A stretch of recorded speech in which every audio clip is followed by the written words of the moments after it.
نبی کریم صلی اللہ علیہ وسلم نے ارشاد فرمایا، میری امت کے آخر زمانے میں ایسے لوگ ہوں گے جو تم سے ایسے احادیث بیان کیا کریں گے جن کو نہ تم نے اور نہ ہی تمہارے آباء و اجداد نے اس سے پہلے سنا ہوگا، لہٰذا ان لوگوں سے جس قدر ہو سکے دور رہنا۔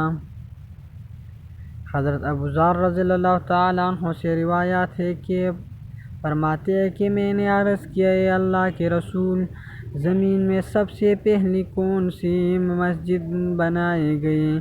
آپ صلی اللہ علیہ وسلم نے فرمایا، مسجد حرم۔ میں نے عرض کیا، پھر اس کے بعد کون سی؟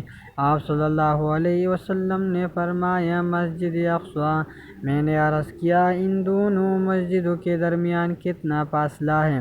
آپ صلی اللہ علیہ وسلم نے فرمایا، 40 سال۔ پھر جہاں نماز کا وقت ہو جائے وہیں نماز پڑھ لو، وہی مسجد ہے۔ اگر ویڈیو اچھا ہے تو لائک کریں، سبسکرائب کریں۔ انشاءاللہ تعالی نیکسٹ ویڈیو میں ملیں گے، تب تک کے